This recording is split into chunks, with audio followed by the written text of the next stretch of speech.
2024년 12월 5일 목요일 새벽입니다. 매일 말씀 묵상 시작합니다.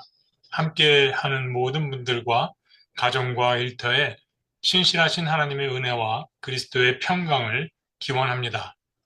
오늘 묵상할 하나님의 말씀은 시편 21편입니다. 봉독합니다. 여호와여, 왕이 주의 힘으로 말미암아 기뻐하며 주의 구원으로 말미암아 크게 즐거워하리이다. 그의 마음의 소원을 들어주셨으며 그의 입술의 요구를 거절하지 아니하셨나이다. 셀라. 주의 아름다운 복으로 그를 영접하시고 순금관을 그의 머리에 씌우셨나이다. 그가 생명을 구하매 주께서 그에게 주셨으니 곧 영원한 장수로소이다.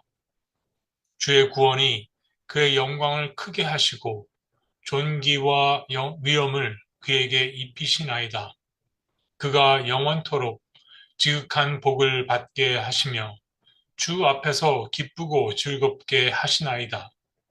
왕이 여호와를 의지하오니 지존하신 이의 인자함으로 흔들리지 아니하리이다.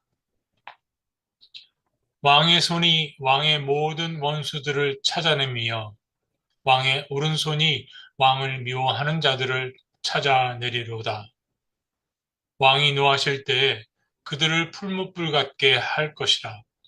여호와께서 진노하사 그들을 삼키시리니 불이 그들을 소멸하리로다. 왕이 그들의 후손을 땅에서 멸하며 그들의 자손을 사람 중에서 끊으리로다. 비록 그들이 왕을 해하려 하여 음모를 꾸몄으나 이루지 못하도다. 왕이 그들로 돌아서게 하며 그들의 얼굴을 향하여 활 시위를 당기리로다.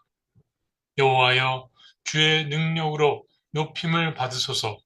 우리가 주의 권능을 노래하고 찬송하게 하소서. 하나님의 말씀입니다. 하나님 감사합니다. 시편 21편은 시편 20편과 짝을 이루는 기도입니다.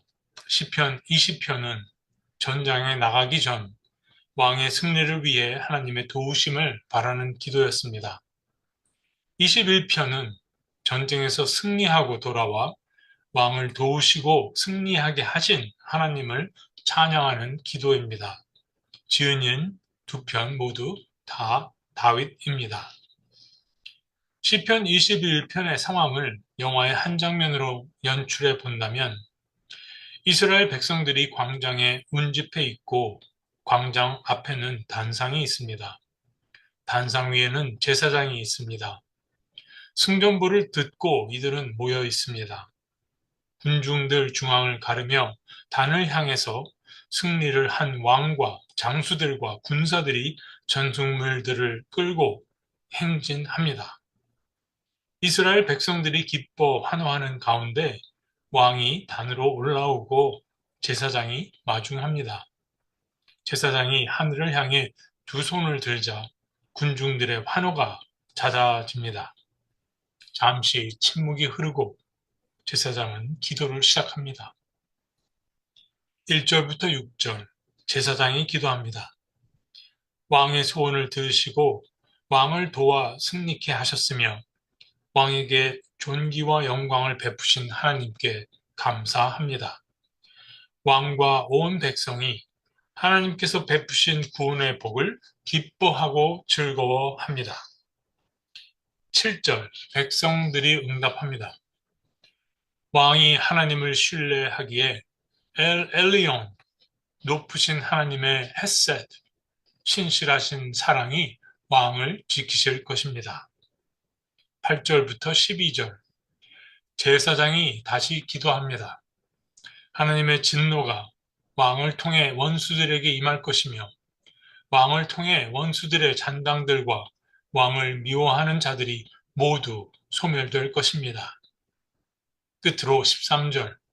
이스라엘 회중이 하나님을 찬송하며 의식일편의 기도는 끝이 납니다.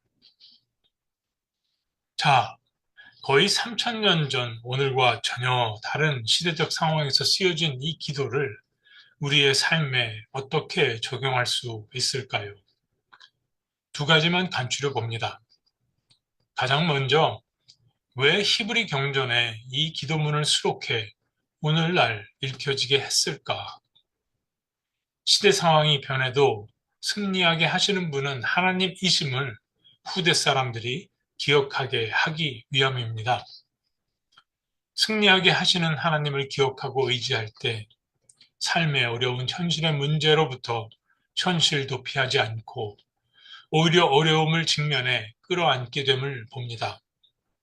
내 힘 의지에 어려움을 이겨내는 것이 아니라 하나님의 약속을 향한 소망과 믿음으로 어려움을 수용해 견뎌냅니다. 그렇게 부둥켜 씨름하길 어느새 인생의 폭풍은 지나갔고 어려움이 복이 되어 있음을 봅니다. 하나님의 뒷모습을 봅니다. 그제서야 아하 하고 깨닫는 하나님의 동행하심. 다시 인생의 풍파가 몰아친다 해도 두렵지 않습니다. 타인과 환경을 향해 날카롭게 쏟았던 가시 같은 원망과 변명들은 온데간데 없고 버틸 힘이 되어주시고 승리하게 하신 하나님을 향해 기뻐하고 감사합니다. 그래서 기쁨과 감사는 하나님과 동행하는 사람들의 인생의 내용인 겁니다. 찬송가 585장의 선율이 흐릅니다. 내 힘만 의지할 때는 패할 수밖에 없도다. 힘 있는 장수 나와서 날 대신하여 싸우네. 이 장수 누군가 주 예수 그리스도 만군의 주로다. 당할 자 누구랴 반드시 이기리로다. 종교가 민중들을 억압하던 중세 암흑기, 종교 개혁의 불길을 당긴 마틴 루터가 작사 작곡한 이 찬송에 시편 21편의 기도가 고스란히 담겨 있음을 봅니다. 이 고백이 내 삶에 고스란히 담겨 있음을 봅니다.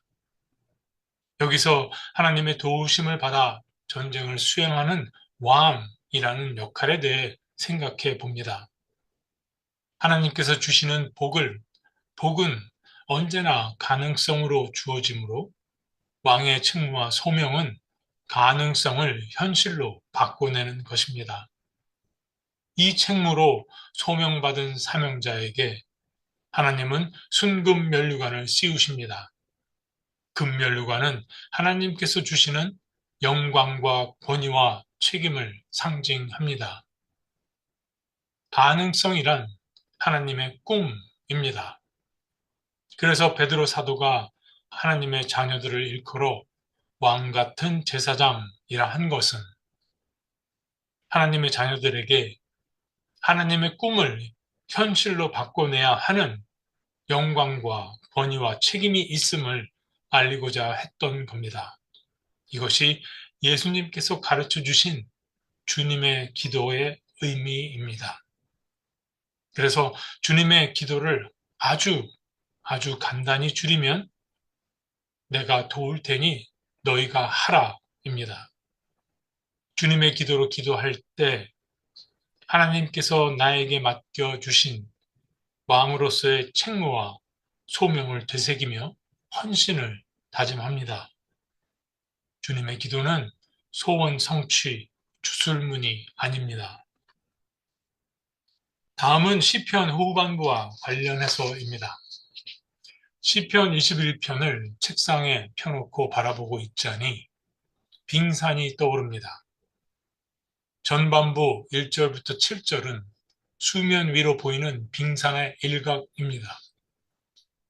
나의 신자로서 거룩한 그리고 고상한 모습입니다. 사람들한테 하나님께 칭송받고 싶은 모습입니다. 그런데 그것은 나라는 빙산의 일각에 지나지 않습니다. 빙산의 일각은 거대한 빙산의 고작 30% 정도밖에는 되지 않습니다.